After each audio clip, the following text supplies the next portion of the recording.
Lux presents Hollywood.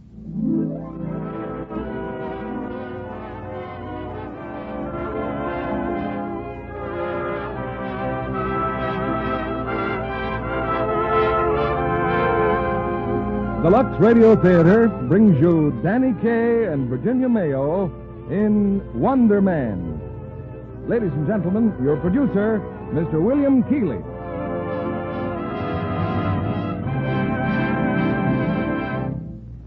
Greetings from Hollywood, ladies and gentlemen.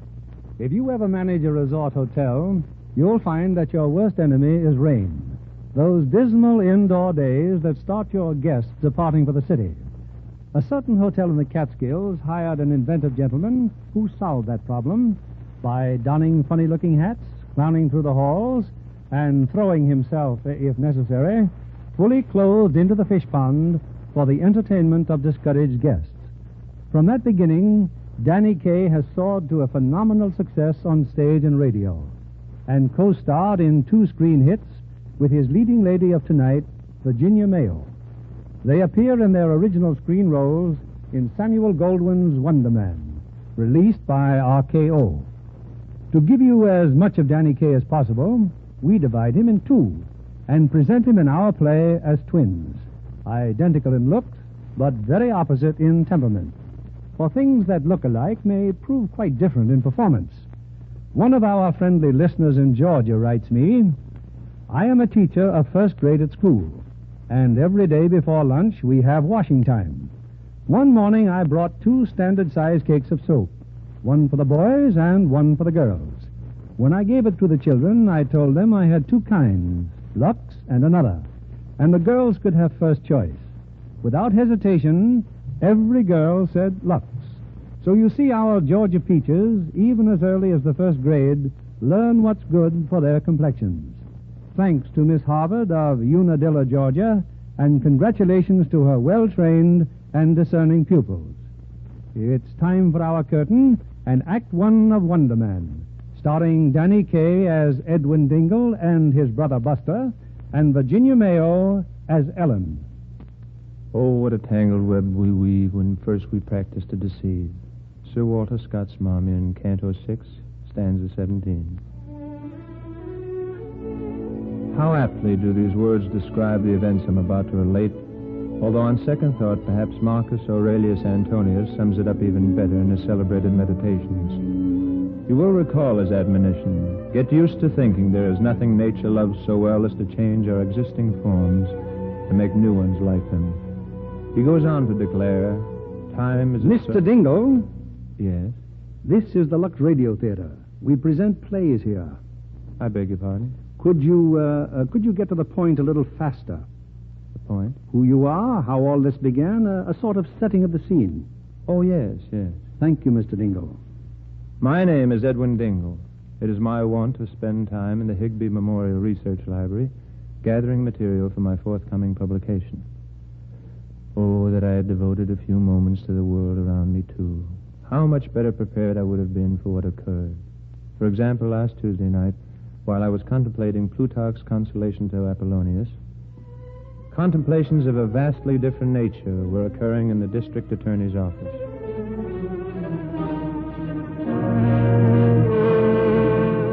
There's no doubt about it, Grosset. 10 Grand Jackson murdered Tutu Laverne. Yes, boss, but what can we do about it? Finally get the goods on that gangster, and what happens? They let him out on bail. But the trial comes up soon. All we got to do is put Buzzy Bellew on the witness stand. Bellew witnessed the murder, didn't he? Yes, but I'm worried. Bellew puts on his act every night at the Pelican Club. 10 Grand Jackson knows that. Well, I've tried to get that crazy comic to accept police protection, but you know how he is. You can't get Bellew to worry about anything, including his life. Well, while that was going on in the district attorney's office, and while I was in the library poring over Plutarch, the individual referred to as Buzzy Bellew was in a dressing room at the Pelican Club, presenting a costly engagement ring to a comely young lady named Midge. Buzzy. Oh, it's beautiful, and you're wonderful, and I love you, but I'm certainly glad you're not twins. What? I said I'm glad you're not twins. But I am. You have a twin? Sure, my brother Edwin. I haven't seen him in years. Oh, is that so? Yeah, on the level, Midge. Maybe I ought to marry him. Nah, you wouldn't like him, honey. He's a bookworm. I'm just a worm. Hey, boss. Buzzy. Yeah, and I'd better crawl under my costume before the boss steps on me. I'll see you in a few minutes, huh, baby? What a guy. Hiya, boss man. Cut out the clown and get into your costume. Hello, Monty. Oh, hello, Midge. Monty, look, after all these years. Ring. And we're getting married tomorrow. Well, I guess the man means business this time. Well, from the size of the diamond, that's either love or his horse came in. He hasn't had a winner in a month. You got one tonight, honey. Thanks, Monty. Well, I suppose you're going to say you'll always be a sister to me. Monty. Skip it. I'll tell you one thing, though. If he ever tries to take the act to Reno, I'll be waiting. I know you will. Monty, I'm worried. Did you see the papers? They've released 10 Grand Jackson on bail. Yeah. And I don't care what Buzzy says. I'm calling the cops. Whether he wants it or not, he's going to have protection. Oh, thanks, Monty. Thanks. Coming, Monty, old fella. Come in. Oh, this here's the florist, Mr. Bellew. Oh? I got 24 lilies for you. Oh, you got the wrong room, Jack. I don't need any lilies. You will in a minute. 10 grand don't like you, Mr. Bellew. Did you say 10 grand? Yeah. Oh, this is going to hate me as much as it's going to hate you.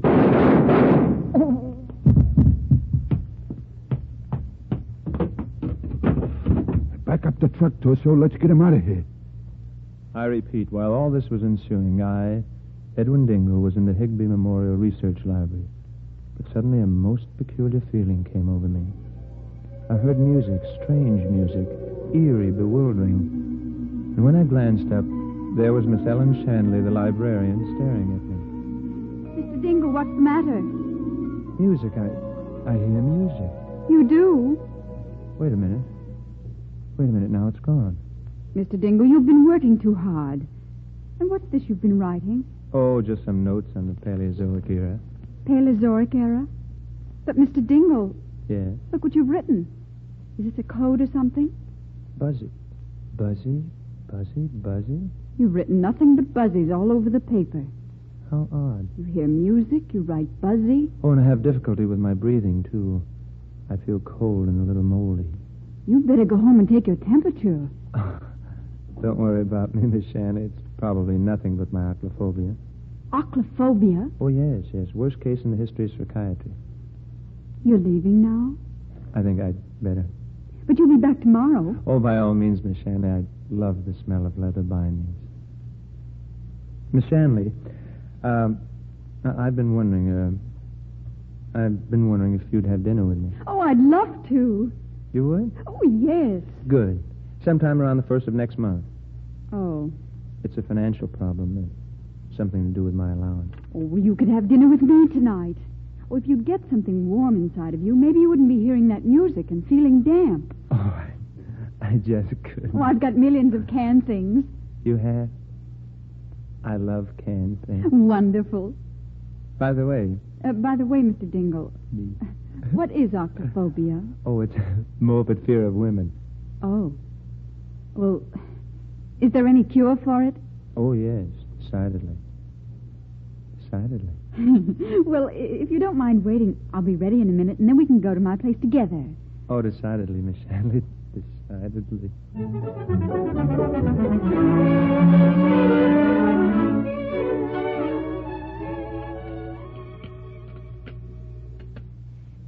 Well, dinner's almost ready, Mr. Dingle.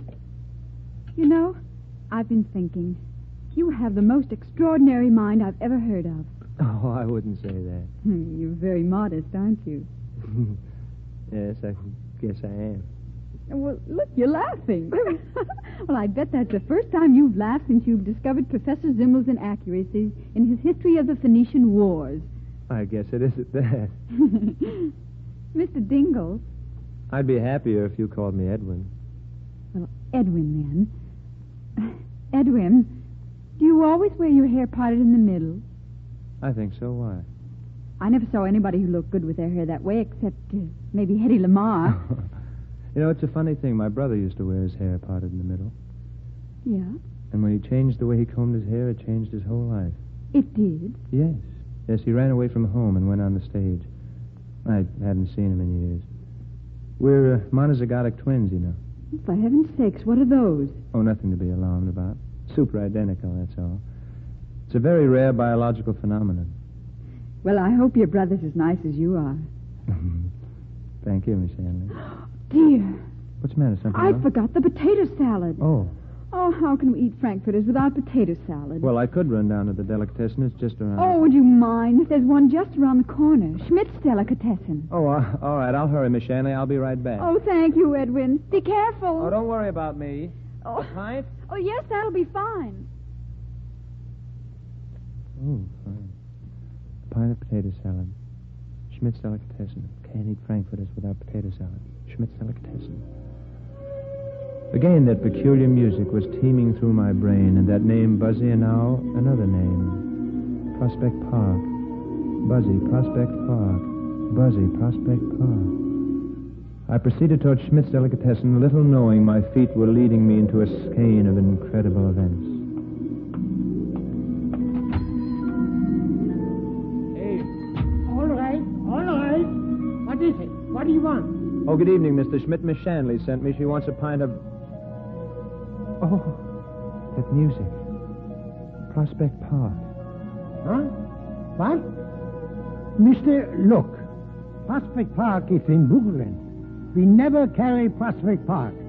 Maybe instead you take a pound of Bronx Zoo? No. No? No. I pay my taxes. I don't order the milk. I vote the Straight Democratic Party, and you come in and find a pint of Prospect Park. Oh, I've got to go. Prospect Park. Buzzy, he keeps calling me. I've got to get to the Buzzy Park. I've got to get to Buster the Buzzy Park.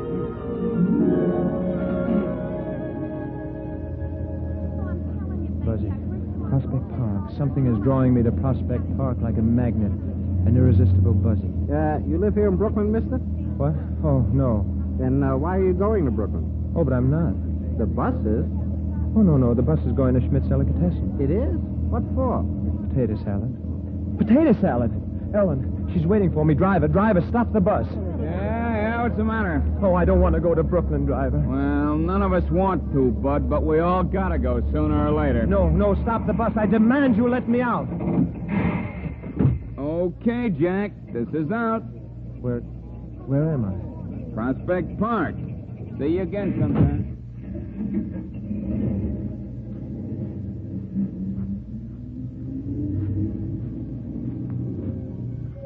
Prospect Park.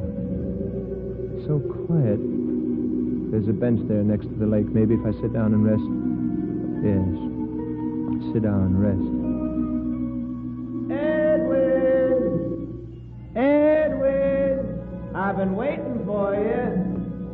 Who's calling me? Edwin! In the lake. Someone in the lake's calling me. They threw me in the lake, Edwin. Who is it? Where are you? I'm right behind you. Right behind... Buster, this is wonderful. Are you kidding? It's murder. Well, after 10 years to meet you here in Brooklyn. You once told me you wouldn't be found dead in Brooklyn. Well, that was the only way it could get me here, kid. You know, Eddie, you haven't changed a bit. You still look just like me. Well, thank you very much, Buster. You look just like me. All the time, Edwin. Sharp as a tack, all the time. But what are you doing here? Eddie, did you ever see a murder? Murder? Good heavens, no.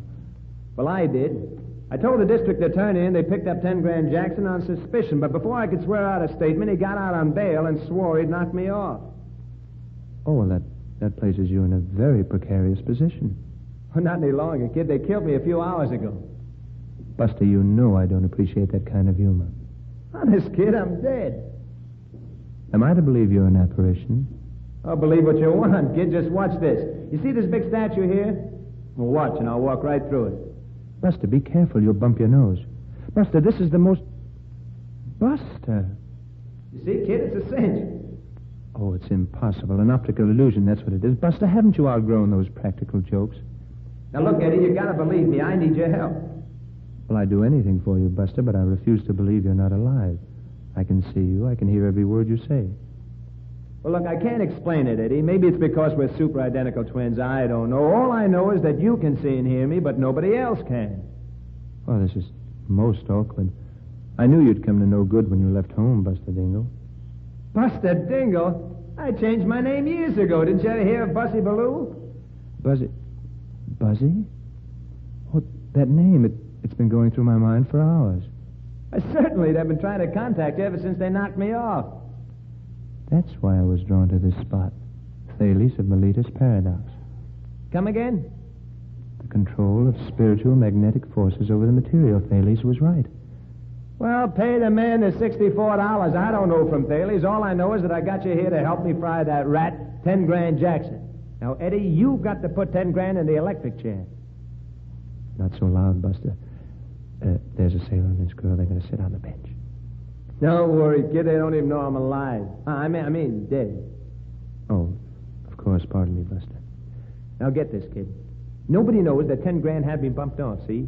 Now, people probably think I've just disappeared. So you've got to take my place. Now, all you have to do is to be me day and night until the trial is over. But there's 10 grand Jackson.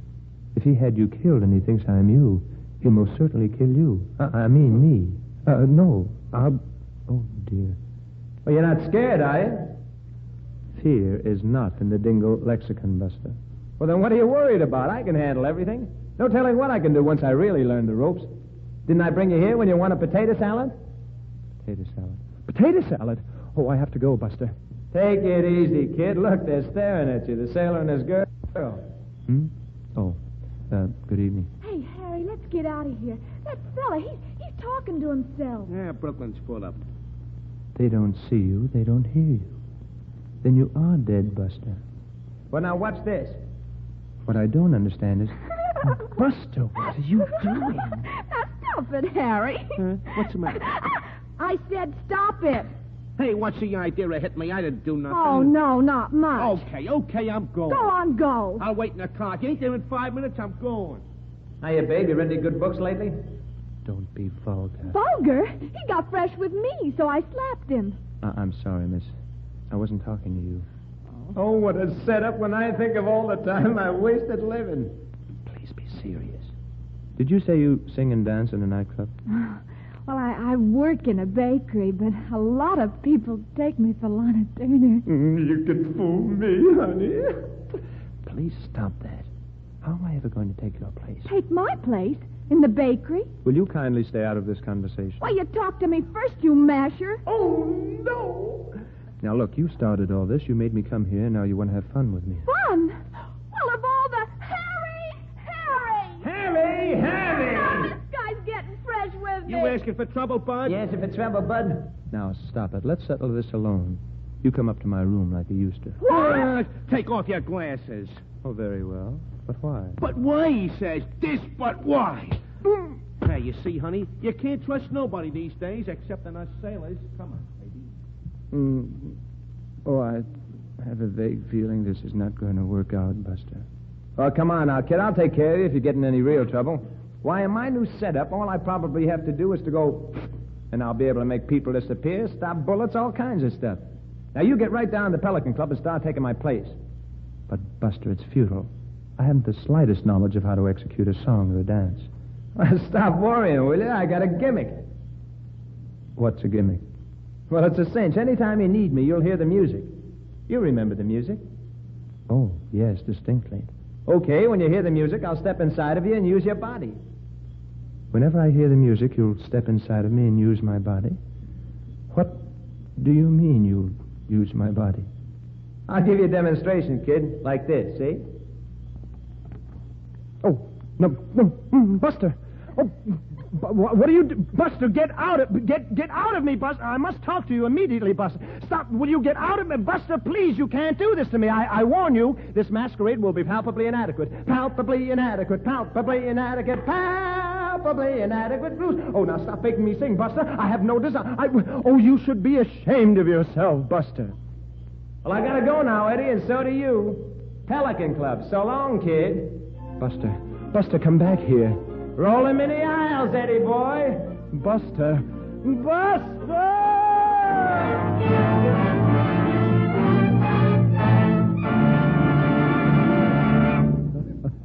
In a moment, we'll return with the second act of Wonder Man, starring Danny Kaye and Virginia Mayo.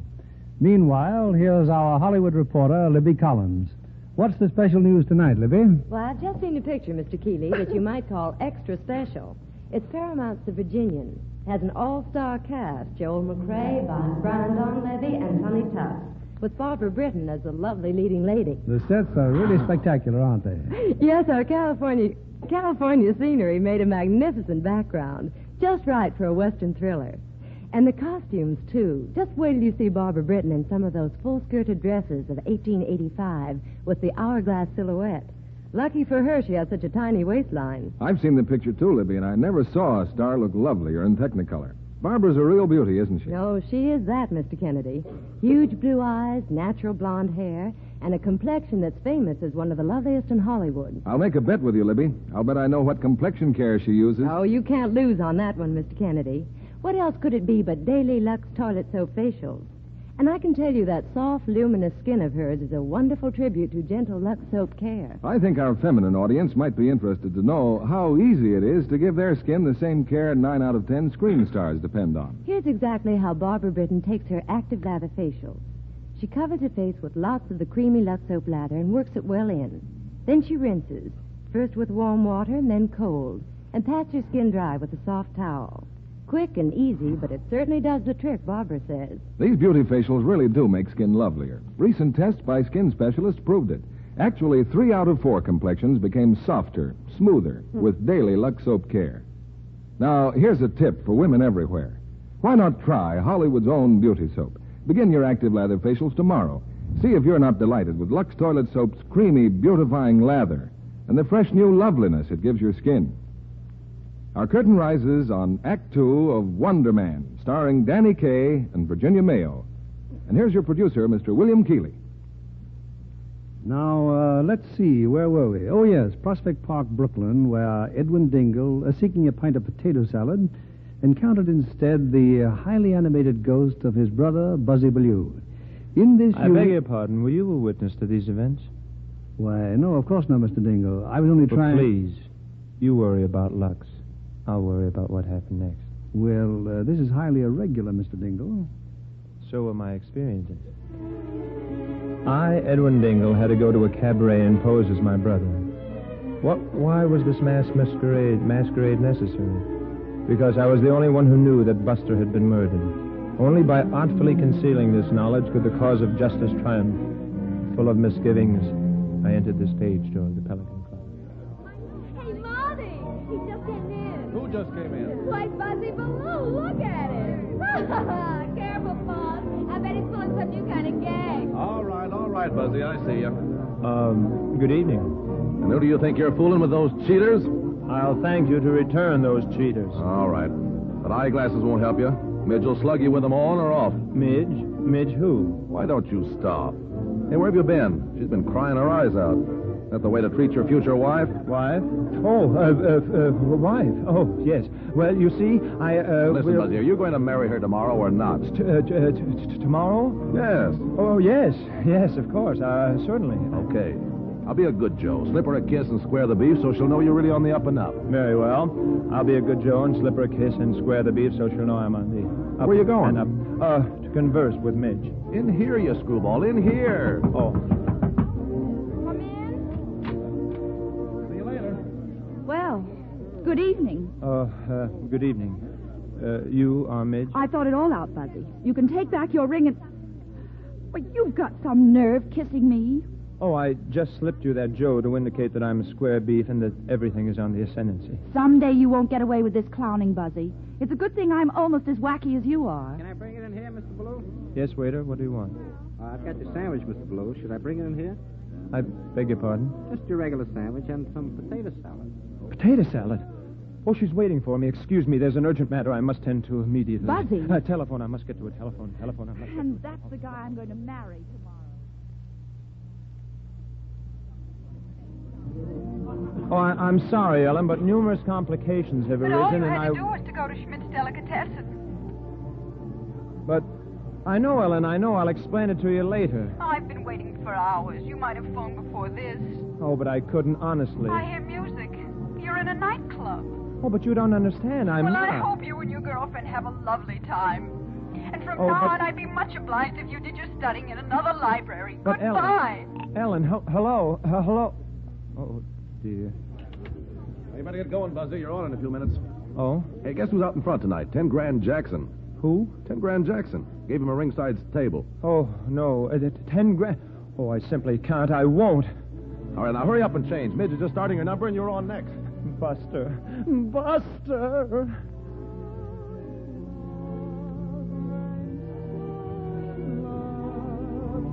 Part of my heart said no, no, no. The other part said let's go.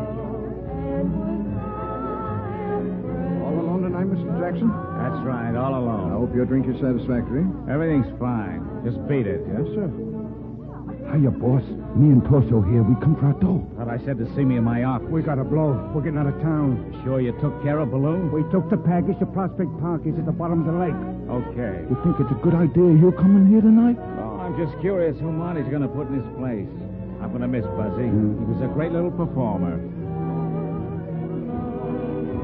Part of my heart that said no, no. Suddenly all of you, all the one I saw in love with love me gone. That's all right, folks. That's all right. She's going to be back later. Right now, here's a man who follows Midge in more ways than one. The star of the Pelican Club, Buzzy Bellew. All yours, Buzzy boy. Come on out and let that spotlight shine. Buster. Buster, where are you? Please, Buster. Wait a minute. It can't be. It can't be Buzzy Under Bellew. the Give me back my sweating dough. chestnut Bull? tree, Shut up. I'm getting a load of The this village guy. smithy stands. The smith, a mighty man is he. With large and sinewy hands. Oh, Buster. Buster. Ladies and gentlemen, I think that perhaps some explanation is due. You see, I'm not... That is, when... Unfortunately... I can't. I simply can't. Oh, the music. There it is, the music. Oh, Buster, am I glad to see you. Where in the world have you been? I thought you'd never get here. Hey, you're the biggest hunk of no talent I've ever seen. You better let me get inside of you before you ruin my reputation. Oh, Buster. Okay, let's go now. You know, folks, it's like the little Eskimo girl said. It takes me a little while to get warmed up. Now, what do you say we start things jumping with a little number, huh? You know, kind of get things cooking? How about the Bolly Boogie? You think you'd like that, huh? Oh, you lucky, lucky people. Oh, Buzzy boy, you're dynamite. I gotta get more dough.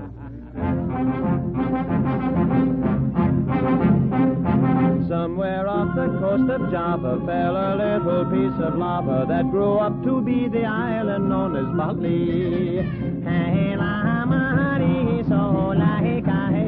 Every native girl looks sorta like the farmer's daughter oughta, and for dancing they are simply off their trolley.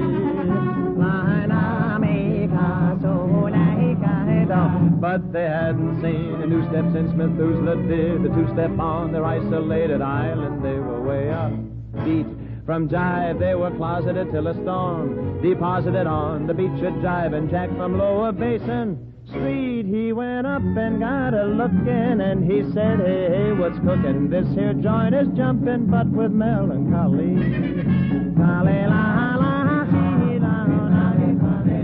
So he took their native movements, added in the groove improvements, and here's the way it's played on the Bali Hit Parade. Pataka boing boing yak pataka zoot flute pataka boing boing yak pataka reed beat pataka boing boing yak pataka live jive a haka choo choo Chattanooga Bali boogie a waka song slick lick a waka song song a waka hip step a waka song song a waka live jive a haka choo choo Chattanooga Bali boogie. Now if you can't dig the chatter with the greatest of these, it really doesn't matter. Here's the translation, please. A yaka pataka boing boing a waka song song me shoot the pinky to me stinky pataka boing slick lick pataka boing boing yak pataka reed beat pataka boing boing yak pataka live jive a haka choo choo Chattanooga Bali boogie. How do they get a Bali boogie?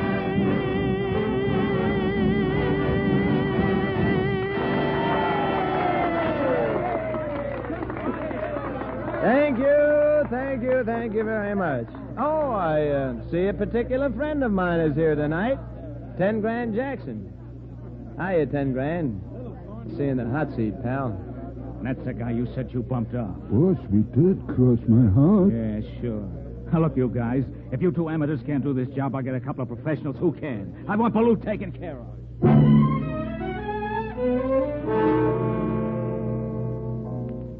A little later that night, Monty summoned all of his entertainers to a supper party. Buster, that is I. No, Buster, sat next to Midge. I must add there was an abundance of champagne on the table. All right, quiet, everybody, quiet. I have the doubtful pleasure of announcing that Midge and Buzzy are going to get married. Yep, the unhappy event takes place tomorrow afternoon at 4 o'clock at that little church around the corner. Hey, you know something? I've got an even bigger surprise. Yeah, well, this time I'm going to be there. And I've got a surprise for you. If you're late, even 5 minutes late, I'm going to marry Monty. And so help me, I'll set his clock back. Boys and girls, let's drink to the late Buzzy Bellew. In all candor, I must relate that several toasts were consumed. I, Edwin Dingle, never touch alcohol, but my brother Buster was inhabiting my body, and I must say he took unfair advantage of it. He was getting both of us quite intoxicated. Go on, Buzzy boy. What were you going to say? Well, I'll tell you, honey. I want to propose a toast, too. I want to propose a toast to my little bride, Ellen. I mean Midge. Ooh, I'm getting pretty dizzy. Well, it's tomorrow afternoon at the little library around the corner. For better or for worse, in riches and in health, till potato salad do us part.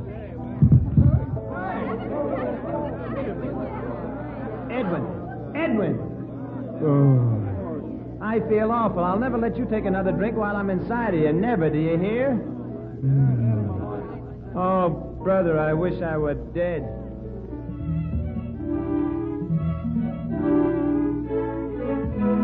It was not kind of Buster to leave me in my condition. Monty assisted me to my dressing room, Buster's dressing room, and left me to what he called sleep it off. When I awakened, I stole furtively away from the still celebrating guests and hastened to my quarters at the YMCA. Unfortunately, this time I overslept. It was not until mid-afternoon. That's why I phoned. I tried to get away, but I couldn't on account of Midge because we were engaged to be married. That is, Buzzy and Midge were to be married. But I was Buzzy then. Oh, well, who are you now? Oh, I'm myself now. But I don't know how long it will last. All right, I've heard your story. You may leave. Oh, I'm sorry, but you must come with me. I'm taking you to the church. What church? Well, I'll get the girl who's waiting there to marry me to tell you how when I was Buzzy Bellew I got mixed up in this because Buzzy was supposed to marry her. So when I'm not Buzzy, why should I have to? We'll face the whole thing together. Oh, we will. All I'll do is... Ellen, look. Huh? Those two men, they're staring at me. You're as nutty as a fruitcake. We've been looking for you, young fella. Oh, now, just a moment. Now, you see this badge? District Attorney's Office. Why? What's he done? That's between him and the DA, miss. Come along, you. Goodbye, Ellen. Goodbye. I'm terribly sorry about the potato salad, and maybe if you could get a chance, you could visit me and bring me a little fresh fruit, maybe. And to think, only yesterday he was just a nice, sweet, ordinary genius. Well, let's get down to business, Mr. Bellew. You told me you had the goods on 10 Grand Jackson for that murder last week. Yes, but I can't make a statement yet. Why not? I'm waiting for something to happen. Buster. Oh, what to happen? Buster, please, Buster. Doesn't look as if it's going to happen, Mr. O'Brien. Oh, now, calm down. Now, you saw Jackson at the scene of the murder, didn't you? Oh, yes. I surprised him in flagrante delicto. Well, good. Proceed. Well, I ripped off my stint at the Pelican Club, where I'm engaged as a song and dance entertainer. Yes? Yes. I was a little bit brought down, so I decided to take a walk. I see. Whereupon I see this hoodlum, 10 Grand, drive up in an armored car. He was stalking his victim, a tall, thin man with a red beard. There was a hail of lead, and the victim fell, fatally pierced through the pericardial region. There you are, Mr. O'Brien. It's an open and shut case. May I go now? Oh, just a minute, Mr. Bellew. Just one or two minor details. Oh, well, it was quite dark. I may have slipped up on a detail or two. In the first place, the tall, thin man with a red beard was a short, fat fan dancer named Choo-Choo Laverne. Amazing. Her disguise was perfect. And in the second place, she was strangled, not shot. Mr. Bellew, you told me you knew the name under which Choo-Choo Laverne rented the safe deposit box. You said it contains evidence of 10 grand's counterfeiting racket. Now, what was the girl's real name? And no more of your phony quibbling. That's her name, phony quibbling. Fanny quibbling. Buster! Buster, you keep yelling about. Somebody higher up, eh? Yes, that's it. Somebody higher up, and I wish you'd hurry and come down. Buster! Now, you listen to me, Bellew. Are you trying to wreck my political career? No. You're involved with 10 Grand Jackson. No. You're a member of his mob. They're paying you off to do this to me. No, Buster! I'll give you just one more chance to help me. I'll railroad you for withholding evidence. All right, I'll tell the truth. Well, that's more like it. Well, I went to Schmidt's Delicatessen, but the music made me feel cold and damp, and the potato salad turned into Prospect Park. What? Well, then I jumped off the bus, and there was Buster walking through a statue because he was dead. Holy jumping Republicans. Throw this maniac out of here and drop the charges against 10 Grand Jackson. But, boy... We've got no case. You can't drop the charges. 10 grand did it. Buster will tell you. Buster, please come down and get inside of me. Please hurry, Buster, please. Take him away. I can't stand the sight of him. No, they'll kill me, too. I want police protection. Police protection? I'm issuing an order to every policeman to arrest you on sight, shoot you if necessary, if you so much as go near a cop. Now throw that idiot out of here. But, Mr. O'Brien... Mr. O'Brien...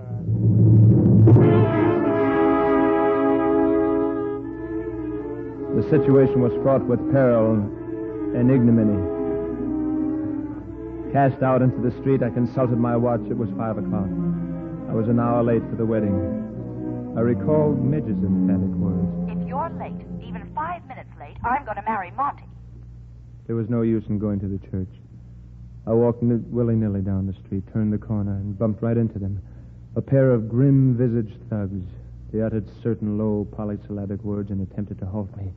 I broke from their grasp and ran. It's him, Torso. He's been singing to the DA again. Get on, Kemp. He's getting away. Not this time he ain't. What's this, Torso?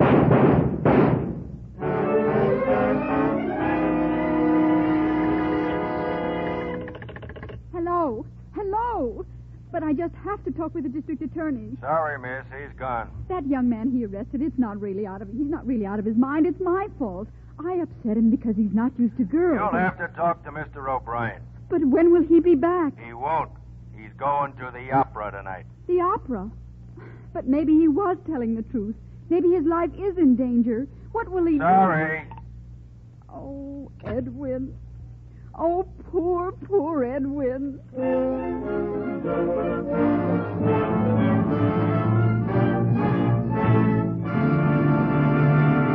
We pause now for station identification. This is CBS, the Columbia Broadcasting System.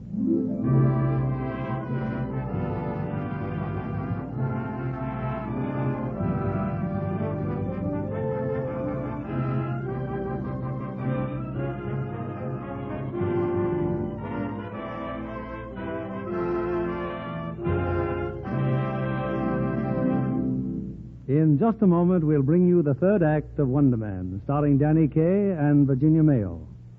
Amateur dramatics, as a rule, are good experience and lots of fun. But not often does the star of the class play step from college into a screen career. Miss Jacqueline White did, though, and she's here tonight to tell us about it. Jacqueline, I'm curious to know, what was the name of the class play that started you to success? It was Our Wilderness, Mr. Keeley. An executive of Metro-Goldwyn-Mayer Studios was at the performance, and he offered me a screen test. Which you passed with flying colors, apparently. And now you have a long-term contract with the studio. I've been in 8 pictures since then, but I still feel I have much to learn about acting. You have some wonderful stars as inspiration out at your studio. Oh, yes. I spent a lot of time on the set while they were shooting A.J. Cronin's The Green Years. It gave me a chance to watch Charles Coburn in the role of grandfather. I've always admired him so much. Great, isn't he? And there's some fine opportunities for younger stars, too, in The Green Years. Tom Drake and Beverly Tyler, for instance, do a grand job. It's an inspiration to any producer to see talented young people take their career so seriously. Especially when they're blessed with good looks as well as talent. Miss White, I shouldn't think camera close-ups would ever have any terrors for you. Not with that lovely blonde hair and a complexion that even by Hollywood standards is dazzling. You're very kind, Mr. Kennedy. You won't be surprised when I say I'm a Lux girl. An enthusiastic one, too. Lux soap gives my skin just the care it needs. Thank you, Miss Jacqueline White. There's a reason why so many famous screen stars, so many lovely young starlets recommend Lux toilet soap. It's a real beauty soap made of the finest ingredients. Thrifty, too. Each satin smooth cake lasts and lasts. Lovely women everywhere will tell you Lux toilet soap makes a delightful bath soap, too. Here's what screen stars say. The creamy, active lather makes daintiness sure. And you'll love the flower-like fragrance a Lux Soap Beauty Bath leaves on your skin. We continue with Act 3 of Wonder Man, starring Danny Kaye as both Edwin Dingle and Buster Bellew, and Virginia Mayo as Ellen. Here's Mr. Keeley at the microphone. Well, Mr. Dingle? Mr. Dingle, Can't you see I'm preoccupied? aren't you going to give us a preface to our third act? Oh, I can't. I'm trying to escape. Those characters are pursuing me, Chimp and Torso. They're still shooting at me. Buster, do something. Buster! It appears Mr. Dingle is correct. 10 Grand Jackson's gunmen are hot on his heels. But Mr. Dingle, in an amazing exhibition of running and dodging, finds a temporary refuge. On a fire escape outside Ellen Shanley's apartment, he taps frantically on the window pane. Who's there? Who's at the window? Who is it? Mr. Dingle. Uh-huh. Two gentlemen are after me. They're watching the front door. I had to come up this way. If a policeman sees Don't you... mention the police. They have orders to shoot me on sight. That I can understand. Well, goodbye. No, don't shut the window. Please. Listen, I was just with the district attorney. Edwin Dingle, you're the biggest liar in the whole world. I happen to know the district attorney is on his way to the opera. Ellen, please don't doubt me. I couldn't lie to you. I couldn't lie to anyone about whom I feel. That is, whom I feel such a feeling as I feel. I'd like to believe you, Edwin. Then may I come in for a minute? Not until I've heard what you have to say. Well, my brother Buster is Buzzy Bellew. He was killed last night, and I told his ghost I'd help him out. But I didn't think he'd keep getting inside of me, so... Oh. Ellen, please. You're positively shameless, Edwin.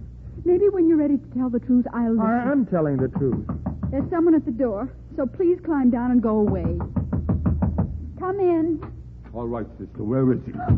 Oh, my goodness. Come on. Where's he at? He? Who? Your boyfriend. Please, those guns. There's nobody here. Let's take a look around, Torso. What's that? Who made that noise? Oh, I did. I was just tapping on the radiator. See? Like this. Oh. I can't say as though I follow you, sister. Well, it's cold. When I rap loud enough, the janitor turns the heat on. Oh, well, that's the janitor knocking back. It's very interesting, very. Well, there must be some mistake. I know he's peculiar, but Mr. Dingle wouldn't hurt a fly. Dingle. Who is Mr. Dingle? Well, you said my boyfriend, didn't you? How do you like that? She's two-timing Buzzy Bellew while he's two-timing Midge Malone. Buzzy Bellew. And he was telling the truth. I mean, isn't Buzzy Bellew dead? He crossed us up. We bump him off, and he bounces back. Dead, huh? How much do you know, babe? Yeah, we want to ask you some questions. All right. I don't know why I should protect Bellew if he's two-timing me. He knows you're after him, so he's leaving for Chicago on the 8:20 from Grand Central. That's him, Torso. That's him. Edwin, get out of here, Edwin. Get away, Chimp. You go in the fire. Edwin, he's got firearms. Be careful.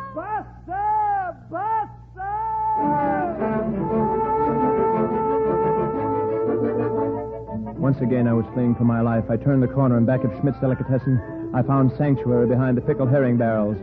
But I was not alone. Waiting there for me was Buster. How you doing, kid? Oh, Buster, at last you're here. I've been trying to make it for some time, Edwin, but I had a hangover that was out of this world. Now, look, kid, never take another drink while I'm inside you, will you? Oh, you must help me, Buster. My life is in jeopardy. Kid, I got bad news for you. I can't help you anymore. Oh, but you simply must. They're coming after me. Just go, like you said you would, and make them disappear. I wish I could, pal, but you see, I've run out of ectoplasm. Oh, no. From now on, kid, you're strictly on your own. But what shall I do? Buster, perhaps if you give me the evidence on 10 Grand Jackson, I could get it to the district attorney. He's attending the opera. Okay. Now, here's the dope. The girl who was murdered was... Choo-Choo Laverne, the fan dancer. Yeah, that's it. Now, when she threatened to spill the beans to the cops about 10 Grand's counterfeiting, he hit her over the head with a beer bottle and choked her. I remember. Beer bottle. She threatened to tell the police. Now, I saw 10 grand carrying her out. Now, Choo-Choo Laverne's real name was Minnie Smith. Now, remember that, Edwin. Minnie Smith. And she hid the evidence she had on 10 grand in a safe deposit box under that name.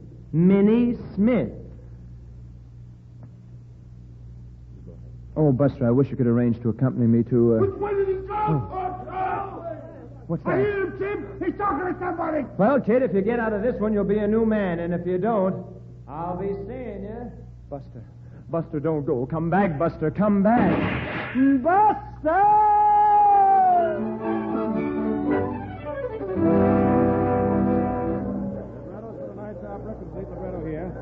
Reservations for tonight's performance at window 4. Tickets, please. First aisle to the left. Stairway to the right, madam. Oh, just a second, miss. Oh, please, I don't have a ticket, but you must let me in. That's impossible, miss. I've got to see the district attorney. Well, you'll have to take that up with the manager right over there. Thank you. Tickets, please. First aisle to the right. Second aisle to the... Ticket, mister. Oh, I have no ticket and I haven't any money, but I simply must get in. No, you know better than that. Oh, but there's somebody in there I have to see. And besides, look, they're after me. You're blocking the line. But you don't understand. I have to get in. Ellen! Edwin, it's them! No, Ellen, it is they. In all cases, a copulative verb takes the same case and the predicate as... Buster! Buster!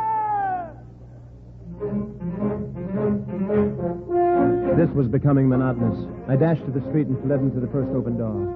It was the stage entrance into the opera house. I found an empty dressing room, put on a costume to disguise myself, and casually joined a group of singers backstage. The singers apparently had been waiting for someone. The moment they saw me, they lifted me to their shoulders and triumphantly bore me to the stage. Unfortunately, I had put on the costume and disguise of the baritone soloist. What madness was this? What strange folly. On stage was a rather stout soprano. In the orchestra pit, the conductor frantically pointed his baton at us. Well, when you gotta sing, you have to sing.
Barfa, si qualche, si sperda, Sinatra.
bells that a jingle a jingle a jingle a sing a 3 o'clock.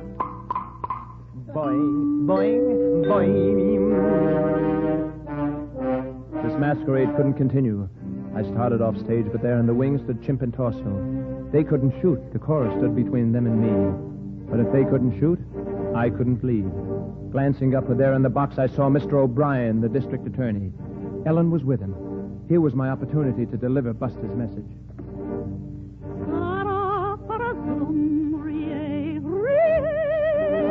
Ta-ra-ra-ra-boom, D-A, D-A! Il cor mi sente, hey, hey, diventa simile. See me! Così t'accenderò. To kill a gangster, oh, nab me, grab me, stab me. O'Brien! O'Brien! O'Brien! O'Brien! O'Brien! Help!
But Ellen was right.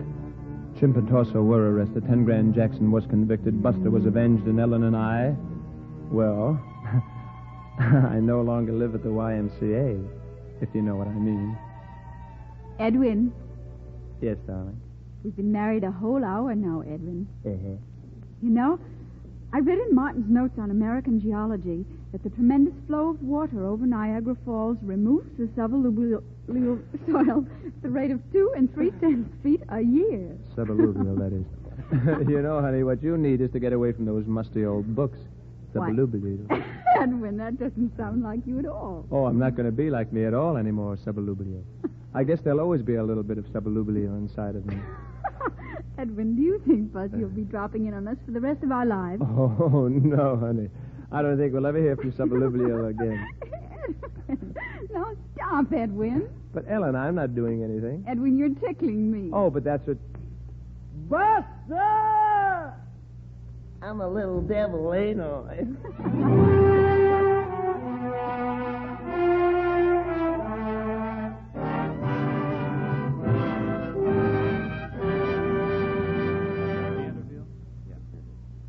Now that Buster Bellew and Edwin Dingle are merged into a life of harmony, we turn our spotlight on their arch impersonator, Danny Kaye, who joins his leading lady, Miss Virginia Mayo, for a curtain call. Danny, how did you like playing twins? Oh, well, it sort of had me beside myself, Bill. Well, you and Virginia make a great team. And I know our audience is looking forward to your next co-starring picture for Sam Goldwyn. Have you seen the kid from Brooklyn, Mr. Keeley? At the preview Tuesday, Virginia, enjoyed it immensely. Danny certainly knocks himself out on those fight routines, and that's no fun. But, Danny, I didn't see you at the preview. No, I couldn't make it, Bill. I got tied up. You mean you missed your own picture, Danny? How come? Well, in the early afternoons, I have to wheel my baby brother Bertie in his baby buggy. Oh, yeah? Yeah. This afternoon, I was wheeling Brother Bertie in his baby buggy when the bumper of the baby buggy behind bumped into Bertie's baby buggy bumper. Well, when the rubber bumper bumped, the bumpy in the baby bumper, but it's in the bumpy back, so I had to unbump the buggies and put the rubber back on Bertie's baby buggy bumper. Now, just what was that again? Well... Again, what was it the first time? Sublubio. You know, if I moved my mouth that fast, I'd be afraid I'd dislocate my face. And we'd never like anything to happen to that face, Virginia, or that lovely complexion. I'm safe in saying that it is a Lux complexion, aren't I? Indeed it is, Mr. Keeley. I've used Lux soap without missing a day.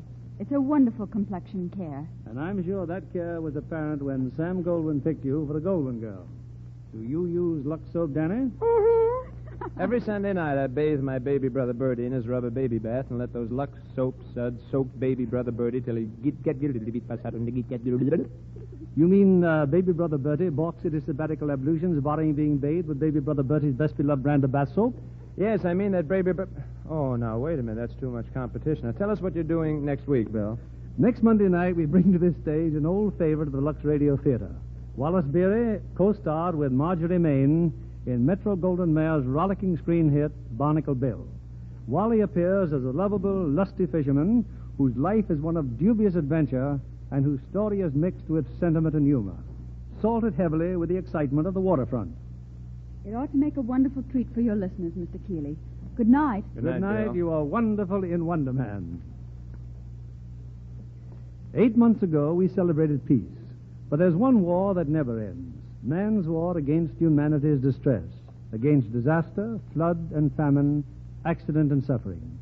We fight that war beneath the banner of the Red Cross, and it is up to all of us to share the burden. This month especially, give to your Red Cross. Give generously. No check you write, no dollar you contribute should reward you with more satisfaction.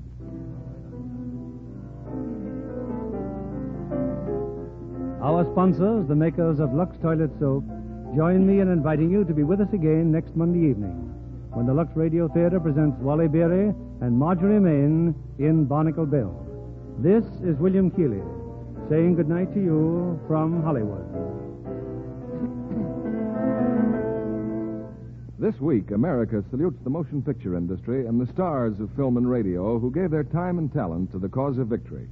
From the War and Navy Department, special plaques are being awarded, representing the thanks of millions of servicemen and women. They'll go not only to Hollywood screen stars for their personal efforts in the sale of war bonds, hospital appearances, and overseas entertainment, but also to the motion picture studios in gratitude for millions of dollars worth of films donated for the entertainment of our fighting forces. Danny Kaye can be heard in his own radio program every Friday evening over this network. This program is broadcast to our men in uniform overseas through cooperation with the Armed Forces Radio Service. Our music was directed by Louis Silvers. And this is your announcer, John Milton Kennedy, reminding you to tune in again next Monday night to hear Barnacle Bill.